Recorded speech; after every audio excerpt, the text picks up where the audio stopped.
ದೇವರ ಪೂಜೆ. ದೇವರ ಪೂಜೆ ಮಾಡುವಾಗ ಕೆಲವು ನಿಯಮಗಳನ್ನು ಪಾಲಿಸಬೇಕು. ಸ್ನೇಹಿತರೆ, ಅವುಗಳು ಯಾವುವು ಎಂದು ನೋಡೋಣ ಬನ್ನಿ. ದೇವರ ಮನೆಯ ದೀಪಗಳು, ದೇವರ ಪೂಜಾ ಸಾಮಗ್ರಿಗಳು ಎಷ್ಟು ಶುದ್ಧವಾಗಿರುತ್ತದೆಯೋ ಅಷ್ಟು ಶುಭ ಫಲ ದೊರೆಯುತ್ತದೆ.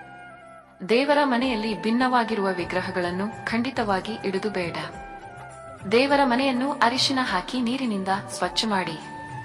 ಮನೆಯಲ್ಲಿನ ದೈವ ಕಳೆ ಹೆಚ್ಚಾಗುತ್ತದೆ. ಹೀಗೆ ಮಾಡುವುದರಿಂದ ಹಣದ ಸಮಸ್ಯೆ ಹತ್ತಿರಕ್ಕೂ ಸುಳಿಯುವುದಿಲ್ಲ.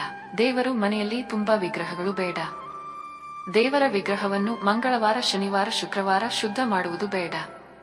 ಅಮಾವಾಸ್ಯೆ ಮತ್ತು ಹುಣ್ಣಿಮೆಯಂದು ಅರಿಶಿಣ ನೀರಿನಿಂದ ವಿಗ್ರಹಗಳನ್ನು ಶುದ್ಧ ಮಾಡಿ ಒಳ್ಳೆಯದು. ದೇವರ ಪೂಜೆಗೆ ಆಂಜನೇಯ ಸ್ವಾಮಿ ಇರುವ ಗಂಟೆಯನ್ನು ಉಪಯೋಗಿಸುವುದು ಒಳ್ಳೆಯದು. ದೇವರ ಪಾದವನ್ನು ಹಿಡಿದು ಗಂಟೆಯನ್ನು ಬಾರಿಸಿ. ಪೂಜೆ ಮಾಡುವ ಸಮಯದಲ್ಲಿ ಕೈಕಟ್ಟಿ ನಿಲ್ಲುವುದು, ಆಕಳಿಗೆ ಕೈ ಹಿಂದೆ ಕಟ್ಟುವುದು ಅನಗತ್ಯ ಚಟುವಟಿಕೆಗಳು ಬೇಡ.